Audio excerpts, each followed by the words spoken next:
बिस्मिल्लाहिर्रहमानिर्रहीम। अस्सलाम वालेकुम नाज़रीन, आप यूट्यूब चैनल देख रहे हैं। मैं इमरान खान हूँ। सबसे पहले एक खबर मैं आपके सामने रखता हूँ, फिर चीज़ें खुल के सामने आएंगी। ये एक बैनुल-अक़वामी इंटरनेशनल एक रेटिंग एजेंसी है। ये इकॉनमी के ऊपर काम करते हैं, मईशत के ऊपर, और ये बताते हैं कि मुल्क की मईशत कैसे चल रही है। पाकिस्तान के बारे में बहुत सारी एजेंसीज काम करती हैं। उसका मसला ये है कि जहाँ जहाँ पे IMF कर्जा देता है, वर्ल्ड बैंक कर्जा देता है, जहाँ जहाँ पे ये इंटरनेशनल डोनर्स या मदद करने वाले कर्जा देते हैं, वहाँ पे फिर ये एजेंसीज काम करती हैं और ये पता करती हैं कि क्या ये मुल्क कर्जा वापस कर सकता है या नहीं कर सकता। तो इसीलिए ये रेटिंग जारी करती रहती हैं उन मुल्कों की। अब पाकिस्तान के हवाले से स्टैंडर्ड्स एंड पुअर्स ने सियासी अदम इस्तेहकाम और इंतशार को मईशत के लिए खतरनाक करार दिया है और पाकिस्तान की तवील मुद्दती क्रेडिट रेटिंग जो है वो CCC+ बरकरार रखी है। देखें, इसको समझें। बार बार पाकिस्तान के बारे में इंटरनेशनल रेटिंग्स आ रही हैं और वो ये कह रही हैं कि पाकिस्तान जितना मर्जी अच्छा परफॉर्म करे, पाकिस्तान की मईशत में अगर कुछ बेहतरी आ भी जाती है, लेकिन इसके बावजूद जब तक यहाँ पे सियासी तौर पे अदम इस्तेहकाम रहेगा इस मुल्क में, तब तक ये मुल्क बेहतर नहीं हो पाएगा। सियासी अदम इस्तेहकाम की जो मेन वजह होती है वो लोगों का अदम एतमाद होता है कि लोग गवर्नमेंट के ऊपर ट्रस्ट नहीं कर पा रहे होते।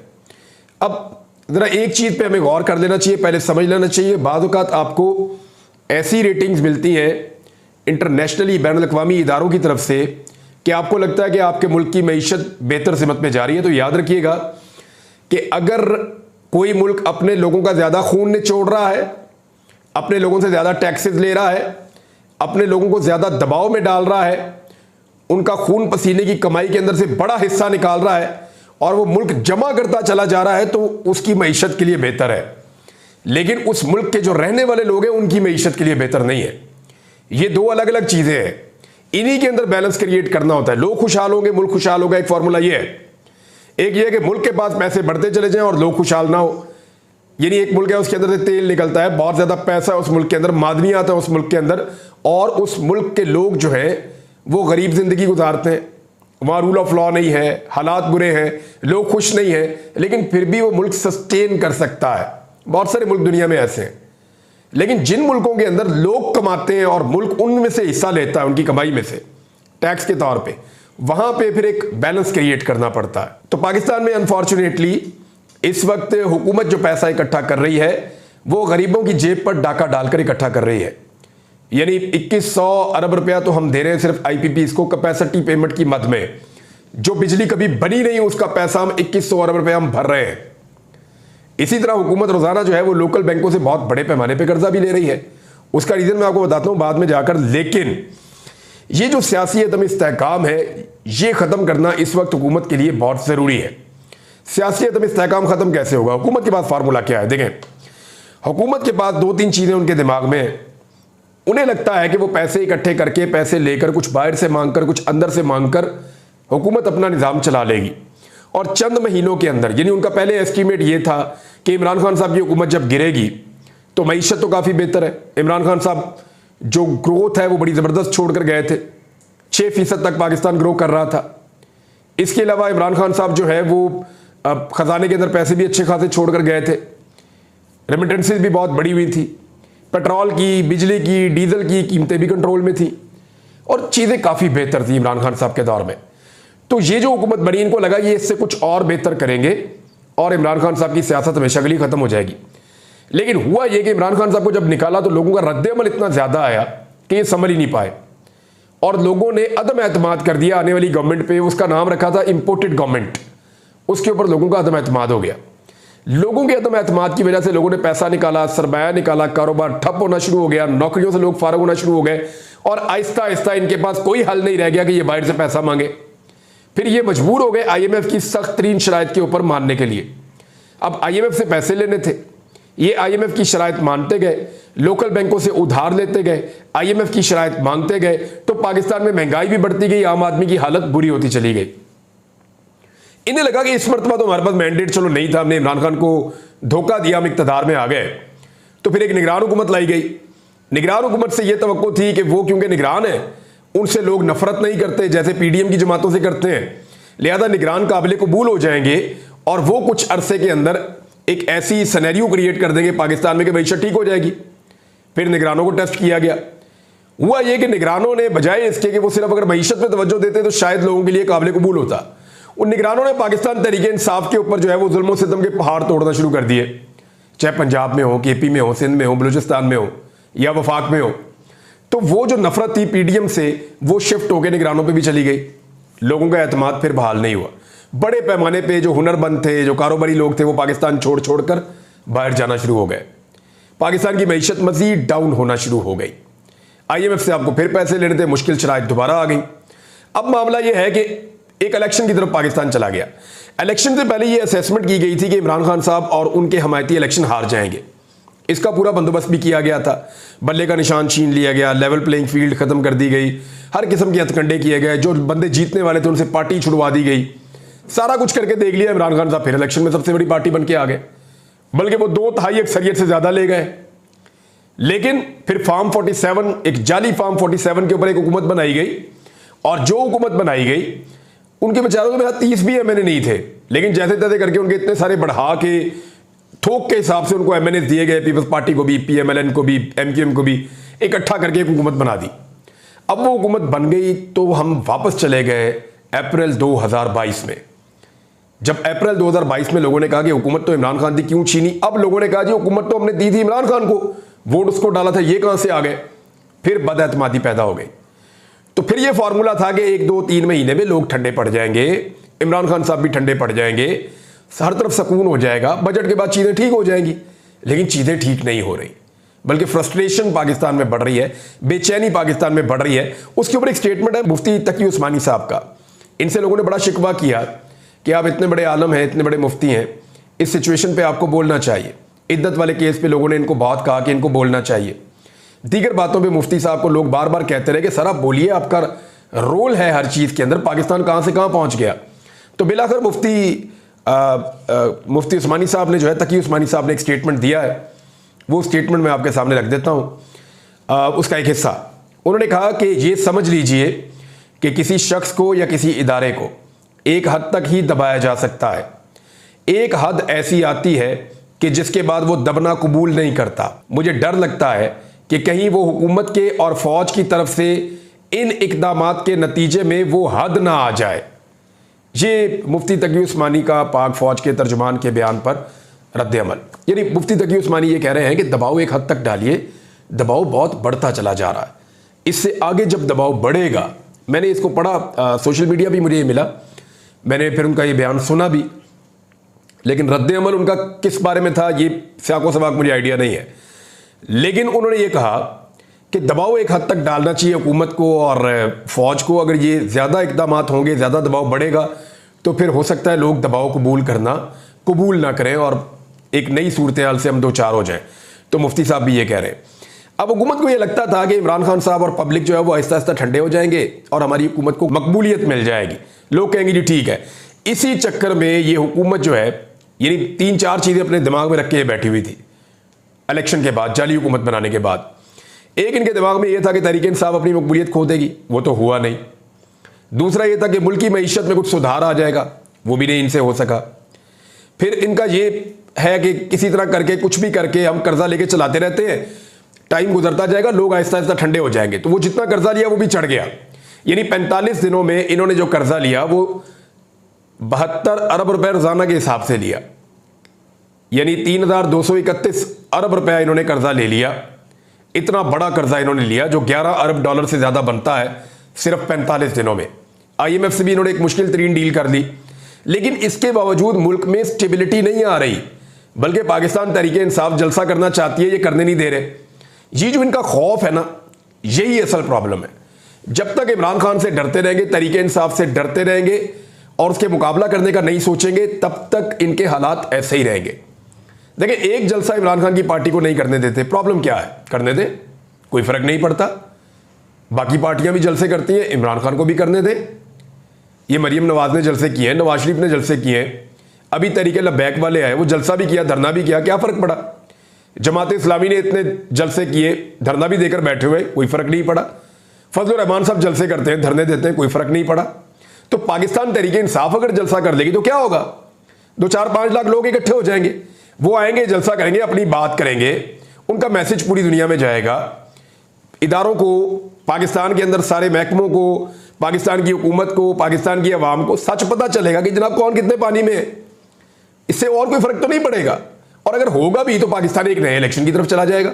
कोई बात नहीं, मुल्कों में एक एक साल में 2-2 दफा इलेक्शन भी हो जाते हैं, लेकिन वहां पे जमहूरियत चलती है और मुल्क आगे बढ़ते हैं।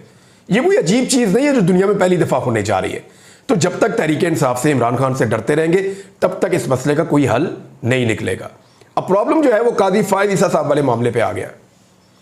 अभी कुछ इतलात के मुताबिक, ये मैंने कुछ दीगर जर्नलिस्टों से ये बात सुनी है, और वो ये बता रहे हैं कि एक वफाकी वजीर ने पहले और एक वफाकी वजीर ने अब, और ये दोनों बड़े सीनियर लोग हैं। कहा जाता है कि एक एहसन इकबाल साहब हैं और एक ख्वाजा आसिफ साहब हैं, और इनके अलावा कुछ लोग और भी हैं। इन लोगों ने वज़ीर आज़म पाकिस्तान पर दबाव डालना शुरू किया है और इस्तीफे की धमकी तक दे दी है। क्या वाकई ऐसा है? देखिए, प्रॉब्लम इन लोगों के साथ ये है कि अगर काजी फायद ईसा साहब रिटायर हो जाते हैं तो उनकी रिटायरमेंट के बाद, ख्वाजा आसिफ तो अपने मुंह से कई मरतबा कह चुके हैं कि काजी साहब की रिटायरमेंट के बाद जो अगले जज जाएंगे तो उसके बाद तो मामला ही बदल जाएगा। उसके बाद तो हमारी हुकूमत ही चली जाएगी। उसके बाद तो जो है वो ट्रिब्यूनल से हमारी सीटें फारग होना शुरू हो जाएंगी। तो इस बात का इनको डर है। हुआ ये था कि शहबाज शरीफ साहब ने जितने भी लोगों को जाली फॉर्म 47 पर जिताया गया है, उन सबको ये गारंटी दी गई थी कि आप लोगों को फारग नहीं होने देंगे हम। यानी जितने MNAs फॉर्म 47 जाली वाला कबूल कर चुके हैं, जिन्होंने कहा ठीक है जी हम हार गए इलेक्शन, लेकिन आप हमें झूठी मूठी जितवा दें, वो जितने MNAs को फेक इलेक्शन में जितवाया गया है, उन तमाम MNAs के साथ ये वादा भी है कि जनाब आप इन सीटों के ऊपर रहेंगे। अब कोई नया बंदा हो ना तो वो कहता है ठीक है जी मेरी सीट रही तो रही, ना रही तो कोई बात नहीं, रोला डाल दूंगा, दोबारा इलेक्शन लड़ दूंगा। लेकिन ये जो बड़े बड़े MNAs हैं जो कई कई मरतबा वजीर रह चुके हैं, बड़े लीडर हैं अपने इलाकों के, उनका ये कहना है और वो इस वजह से दबाव डाल रहे हैं कि जनाब हमारी तो बहुत बेइज्जती हो जाएगी। जैसे कि नवाज शरीफ, अगर नवाज शरीफ से सीट छीन लेती हैं यास्मीन राशिद साहिबा तो उनकी क्या इज्जत रहेगी। ख्वाजा आसिफ से अगर सीट छीन लेती हैं रेहाना डार साहिबा तो वो तो मुंह नहीं दिखा सकेंगे अपने हल्के में। और अगर इसी तरह एहसन इकबाल साहब की सीट भी छिन जाती है और जो बाकी बड़े बड़े MNAs हैं उनकी सीटें अगर छिन जाती हैं तो वो किसको मुंह दिखाएंगे। अता तारड़ की चलेगी, चलो खैर है, दोबारा इलेक्शन लड़ देंगे, कौन सा कोई इतना बड़ा सियासी कद है। अलीम खान की चलेगी तो कोई बात नहीं, खैर है, दोबारा इलेक्शन लड़ देंगे, या नहीं भी लड़ेंगे तो अपना कारोबार करते रहेंगे, वो कोई इतना बड़ा सियासी कद नहीं है। मामला जो है उन लोगों का है जो कई कई मरतबा वजीर रह चुके हैं और बुरी तरह इलेक्शन हारने के बावजूद उन्हें जाली फॉर्म 47 के ऊपर MNA बनाया गया। उनको प्रॉब्लम यह है कि काजी साहब गए, एक्सटेंशन ना हुई, काजी साहब गए तो फिर हम भी गए। और ये बात तो ठीक है कि अगर जो ट्रिब्यूनल्स हैं, पत्तन की रिपोर्ट आपके सामने है, मैंने पिछले व्लॉग में आपको पढ़ के सुनाई है, अगर ट्रिब्यूनल्स ने हक और सच के साथ फैसला किया तो फिर ये गए। मैं एक चीज़ और आपके सामने रखता हूँ नाज़रीन। एक तो पाकिस्तान तहरीक इंसाफ का जो सेक्रेटेरिएट है वो दोबारा डीसील हो गया। पहले सील कर दिया था उसको, फिर वो खुल गया था, फिर दोबारा सील कर दिया उसको, फिर वो खुल गया अब दोबारा। लेकिन इस मरतबा वो कह रहे हैं जी पुलिस हमारा इतना सामान चोरी करके ले गई है, हम डकैती का पर्चा इनके ऊपर करवाएंगे। वो अदालत से रुजू करेंगे और डकैती का पर्चा करवाएंगे। इलेक्शन एक्ट तरमीमी बिल जो है वो कायबा कमेटी के अंदर पेश किया गया तो वहाँ पे पीपल्स पार्टी के लोग तो आए ही नहीं, PMLN के लोग मौजूद थे और JUIF के लोग मौजूद थे और PTI के लोग मौजूद थे। तो ये 4 के मुकाबले में 6 से PMLN ने इसको मंजूर करवा लिया। ये वो बिल है जो इलेक्शन एक्ट के अंदर बार बार तरमीम करते रहते हैं। मैंने आपको एक व्लॉग पहले भी इसके बारे में बताया था कि ये इसलिए कानून को तब्दील करते हैं कि सुप्रीम कोर्ट ऑफ पाकिस्तान के फैसले के मुताबिक मखसूस नशिस्तें तहरीक इंसाफ को ना मिले, PDM को मिल जाएं और PDM उनके ज़रिए से 2/3 अक्सरियत हासिल करके किसी तरह भी करके दोबारा से एक्सटेंशन का मामला या कोई और मामला या 2/3 अक्सरियत के मुताबिक आइन में तरमीम करने का उनके पास इख्तियार आ जाए। तो ये है जनाब वो मामला। अब यहाँ पे JUIF के साथ पाकिस्तान तहरीक इंसाफ पींगे तो चढ़ा रही है, लेकिन JUIF ने यहाँ पे अपना वोट इस्तेमाल ही नहीं किया, बल्कि वो खामोश रहे और PMLN को उन्होंने जीतने दिया। अपना वोट JUIF इस्तेमाल कर सकती थी लेकिन उन्होंने अपना वोट इस्तेमाल नहीं किया। इसका मतलब आप समझ जाइए। हमारे नाज़रीन कुछ सहाफ़ी दोस्त हैं, मैं नाम नहीं लेता सबका, लेकिन आप सारों को जानते हैं। वो पहले इमरान खान साहब की मिन्नत तरला करते थे, रोज़ाना उन्हें कहते थे कि इमरान खान साहब को चाहिए कि एक कदम आगे बढ़ें, इमरान खान साहब को चाहिए कि उनके दोस्त उन्हें मरवा देंगे इमरान खान साहब के, वो लोग जो इमरान खान को हीरो बना रहे हैं वो उसको मरवा देंगे, वो लोग जो इमरान खान को एक बहुत ताकतवर शख्सियत बता रहे हैं वो इमरान खान को मरवा देंगे। इमरान खान जो है उनको चाहिए एक कदम दो कदम पीछे हट जाएं, थोड़ा सा अपने आप को डाउन करें। इमरान खान साहब को चाहिए कि एस्टेब्लिशमेंट के साथ बातचीत करें, कदम आगे बढ़ाएं, हाथ आगे बढ़ाएं, एस्टेब्लिशमेंट भी उनके साथ बातचीत कर लेगी, ज़रा थोड़ा सा माहौल को नरम करें। रोज़ाना की बुनियाद पे इस तरह के कॉलम, तहरीरें, तकरीरें, ये हमारे कुछ सहाफ़ी दोस्त हैं, कुछ दीगर लोग हैं तज्ज़ियाकार, वो रोज़ाना ये कहा करते थे। अच्छा, जब इमरान खान साहब की तरफ से कोई जवाब नहीं आ रहा था ना, तो वो लगातार ये कहते थे, और कहने का जो मुझे मकसद समझ आता था वो ये था कि ये एस्टेब्लिशमेंट को गुस्सा दिलवाना चाहते हैं, कि इमरान खान पे गुस्सा चढ़े इन्हें, कि देखो ये तो बात ही नहीं मान रहा, सारे उसके तरले कर रहे हैं। अच्छा, अब जब थोड़ा सा एक हलचल हुई है, हल्की सी हलचल हुई है, इमरान खान साहब ने कहा जी ठीक है, मैं एस्टेब्लिशमेंट से बातचीत करूंगा, अपना नुमाइंदा मुकर्रर करें पाक फौज में, बात करता हूं उनके साथ और हम बात करके कोई हल निकालते हैं। तो जब इमरान खान साहब ने यह कहना शुरू किया तो इन्होंने इमरान खान साहब को ताने देना शुरू कर दिए, और डर गया ही, वो नस गया, ये कहना शुरू कर दिया इन्होंने। अब इसका मतलब आप समझते हैं कि ये पहले भी जब इमरान खान साहब बात नहीं कर रहे थे तब ये अलग तरह नाराज थे, अब जब इमरान खान कहते हैं अच्छा मैं बात कर देता हूं, अब ये अलग तरह नाराज है। तो एक्चुअली मामला नाराजगी का नहीं है, अब ये गुस्सा दिलाना चाह रहे हैं इमरान खान को कि जनाब हम आपको ताने दे रहे हैं, लिहाजा आप बातचीत ना करें। बातचीत नहीं होती तो ये चीखें मारते हैं, बातचीत होती है तो ये चीखें मारते हैं। तो एक चीज तो क्लियर कर लें जो एक्चुअल है, इमरान खान ने कहा था कि मैं बातचीत, पहले दिन से वो कह रहे हैं कि मैं बातचीत करना चाहता हूं। जब बहुत बुरे हालात थे तब भी वो कह रहे थे मैं बातचीत करना चाहता हूं, लेकिन उन्होंने बार बार ये कहा कि मैं बातचीत करना चाहता हूं, डील नहीं करना चाहता। डील में और बातचीत में फ़र्क क्या है? ये नहीं, अगर इमरान खान साहब भी शहबाज शरीफ साहब की तरह या बाकी लोगों की तरह एक डील कर लें, एनआरओ ले लें और बात करें सिर्फ और सिर्फ करप्शन के मामला पे, तो करप्शन के केसेस तो इमरान खान पे एक भी साबित नहीं हुआ। इमरान खान अगर बातचीत कर रहा है तो अपने सारे केसेस में सुरखरू होने के बाद कर रहा है। नवाज शरीफ साहब वगैरह ने जब बातचीत शुरू की थी तो उस वक्त उनके ऊपर केसेस चल रहे थे या उनको केसेस के अंदर सजा हो गई थी। ये दोनों केसेस मुख्तलिफ हैं। नवाज शरीफ साहब अपने केसेस का आज भी जवाब नहीं दे पाए, वो फ्लैट वहीं पे है, वो नहीं बता पाए कैसे बने, कोई मनी ट्रेल आज भी नहीं है। इमरान खान साहब ने सारी चीज़ों के जवाब आज तक दिए हैं। तो एक तो ये फ़र्क है। दूसरा, इमरान खान ने अपने लिए कोई कानून तब्दील करने का नहीं कहा, उन्होंने कोई एनआरओ लेने का नहीं कहा, या इमरान खान साहब की कोई ऐसी डिमांड नहीं है। या तो फिर इमरान खान साहब भी कहेंगे मुझे गोद में बिठाया जाए, मेरे लिए धांधली की जाए, मेरे लिए 2 नंबरी की जाए, मुझे भी फॉर्म 47 दिए जाएं, तो इसको तो फिर आप डील कहेंगे।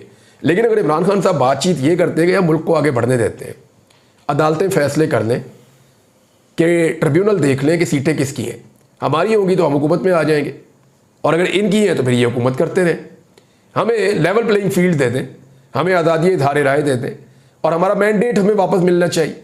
अगर तो वो ये बात करता है तो फिर तो आईनी और कानूनी बात है। लेकिन अगर इमरान खान साहब भी उसी तरह डील मांगते हैं तो वो एक अलग बात है।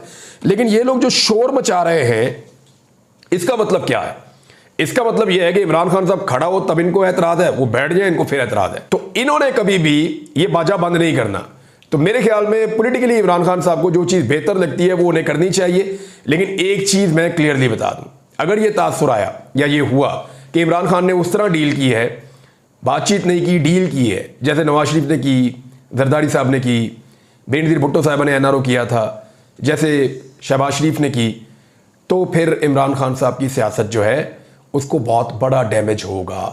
अब तक के लिए इतना ही। अपना ख्याल रखिएगा, अपने इस चैनल का भी। अल्लाह हाफ़िज़।